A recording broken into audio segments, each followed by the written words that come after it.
Soy Emily Morales y hablaré sobre la clasificación de los delitos por su gravedad. Estos tipos de delitos están clasificados desde el más leve hasta el delito más grave por su estructura. Estos están clasificados en simples y complejos.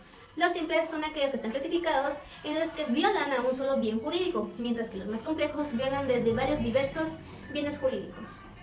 Por el resultado.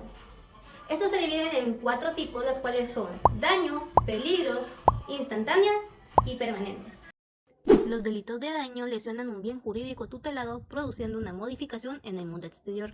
Un ejemplo podemos encontrar el homicidio, que es cuando un sujeto le causa muerte a otro individuo, que podemos encontrarlo en el Código Penal, artículo 123. Homicidio. Comete homicidio quien diere muerte a alguna persona. Al homicida se le impondrá prisión de 15 a 40 años.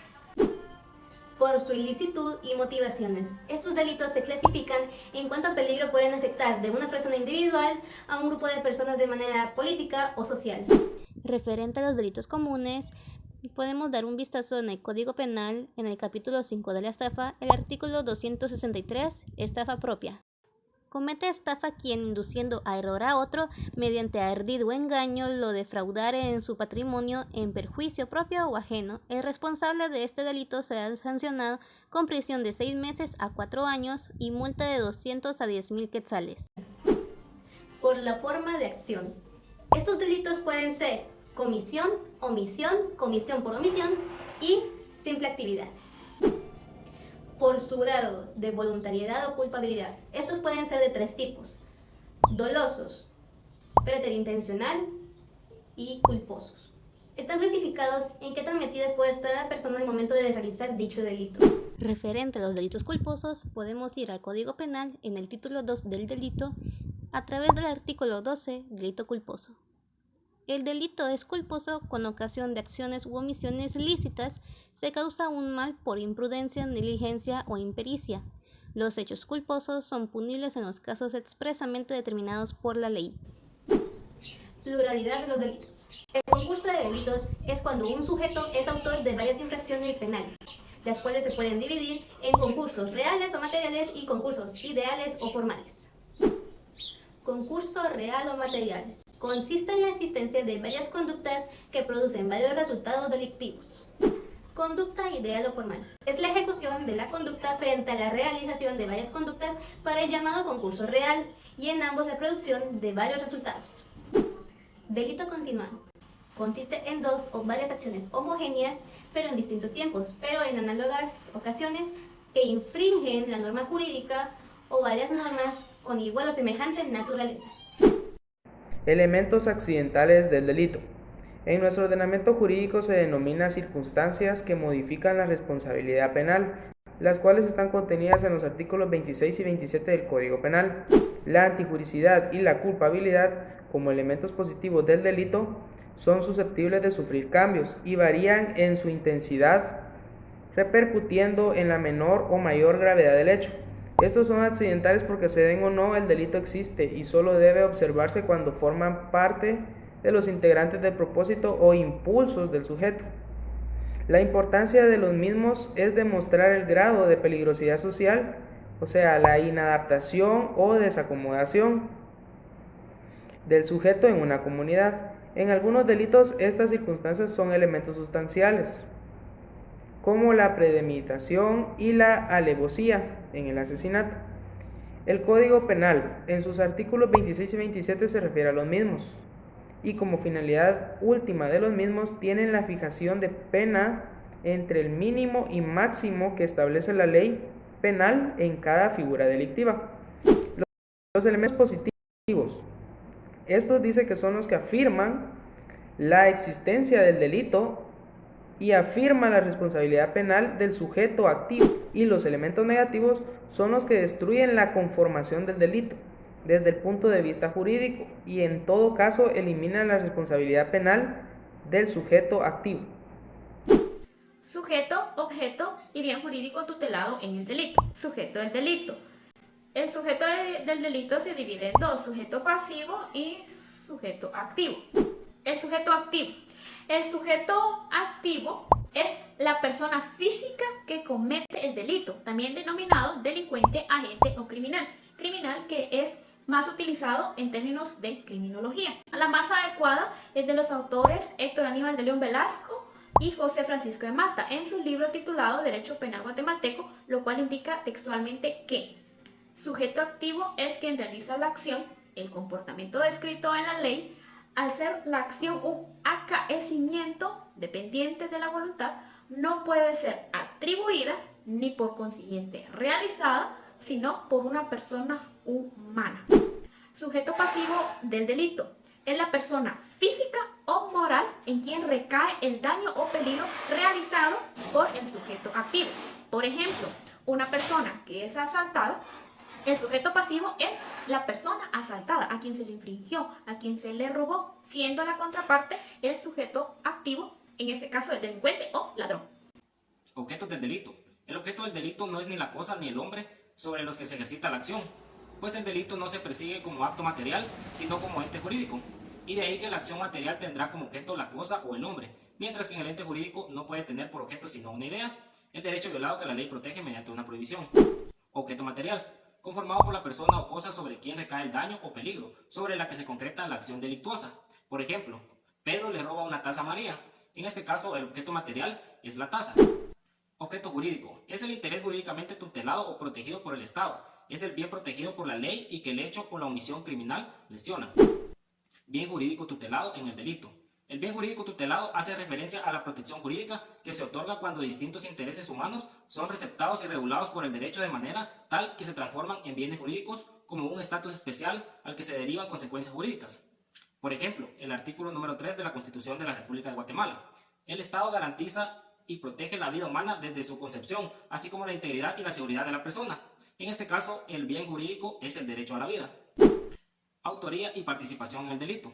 Cuando nos referimos al autor directo, podemos conceptuarlo como el autor material de los hechos, es decir, quien realiza la conducta tipificada como delito con pleno conocimiento de que su comportamiento es contrario a lo dispuesto por el derecho. El autor mediato, por su parte, es quien realiza el hecho por medio de otro, del que se sirve como instrumento, y en consecuencia vamos a encontrarnos con la intervención de dos personas, el autor mediato y el autor material. Mi nombre es Lilibet María Celeste Zabaleta. En esta oportunidad yo les voy a hablar sobre el tema objeto del delito. Dentro del objeto del delito encontramos el objeto material y el objeto jurídico. El objeto material es la persona o cosa afectada directamente por el daño causado por la conducta delictiva o el peligro en que se coloca a dicha persona o cosa. Cuando hablamos de la amenaza que afecta directamente a una cosa, el objeto material será la cosa afectada. Un ejemplo sería el robo, que esto se da cuando una persona ataca a otro individuo quitándole sus pertenencias. Este ejemplo lo podemos encontrar en el Código Penal, artículo 251, que establece: quien sin la debida autorización y con violencia anterior, simultánea o posterior a la aprehensión, tomare cosa, mueble, total o parcialmente ajena, será sancionado con prisión de 3 a 12 años. Otro ejemplo sería el de homicidio, que el objeto material acá sería la persona, quien es la que pierde la vida. Este ejemplo lo podemos encontrar en el Código Penal, artículo 123, que establece: comete homicidio quien diere muerte a alguna persona. Al homicida se le impondrá prisión de 15 a 40 años. El otro tema a mencionar es el objeto jurídico, que es el bien jurídicamente tutelado, es decir, el bien o el derecho que es protegido por las leyes penales, el cual puede ser la vida, la integridad corporal, la vida sexual, la propiedad privada, entre otros. Otro ejemplo que podría dar siempre es el del robo. Como tal, ya lo mencioné anteriormente, que está en el Código Penal, artículo 251. Acá el bien jurídico tutelado es el patrimonio. Yo les voy a hablar sobre la participación. Se debe entender como la cooperación dolosa en un delito. En la participación vamos a encontrar dos figuras, las cuales son autores y cómplices. Respecto a la participación, el Código Penal, en el título 5, capítulo 1 de la participación en los delitos, en el artículo 35, dice: son responsables penalmente del delito los autores y los cómplices. De las faltas son responsables los autores. El artículo 36 nos habla sobre los autores, el cual dice que son autores, primero, quienes tomen parte directa en la ejecución de los actos propios del delito. Segunda, quienes fuercen o induzcan directamente a otros a ejecutarlos. Tercera, quienes cooperan en la realización del delito, ya sea en su preparación o en su ejecución, un acto sin el cual no se hubiese podido cometer. Cuarta, quienes hubiesen concretado con otro u otros para la ejecución de un delito están presentes en el momento de su consumación. Continuando con el tema, los actos de ejecución es cómo piensan o cómo van a hacer para cometer el delito. Esto aparece en la exteriorización del pensamiento humano mediante conductas que determinan una finalidad. Estos actos de ejecución implican acciones y también que van a hacer o qué es lo que pretenden para llegar a cometer el delito. Los cómplices. Estos también están regulados en el artículo 37 del Código Penal. Dice artículo 37, cómplices. Son cómplices, primero, quienes animaren o alentaren a otro a su resolución de cometer el delito. Segunda, quienes prometieren su ayuda o cooperación para después del cometido del delito. Tercera, quienes proporcionen informes o suministraren medios adecuados para la realización del delito. Y cuarta, quienes sirvieren de enlace o actuaren como intermediarios entre los participantes para obtener la concurrencia de estos en el delito. El artículo 474 del Código Penal vigente nos dice que es responsable de encubrimiento propio quien sin concierto o acuerdo previo con los autores o cómplices del delito de la perpetración intervinieren con posterioridad o ejecución de algunos de los siguientes hechos. 1. Ocultar al delincuente o facilitar su fuga. Esto puede ser la persona que ayude a ocultar en su morada o que le preste una morada al delincuente para poder ocultarse después de haber hecho el hecho. Negar a la autoridad sin motivo o justificación la entrega de un sindicado, perseguido o delincuente. Esto puede ser la persona que niegue información sobre esta persona al haberse fugado de algún centro carcelario o de haber fugado del lugar del hecho. Y que se encuentre en la residencia o morada de la persona requerida. Que esta persona no explique el por qué está en acompañamiento de la persona requerida. Y ayudar al autor o cómplice a eludir o la investigación de la autoridad o sustraer de la pesquisa de esta. Entonces, esto puede darse a la manera que una persona dé una falsa información sobre la persona.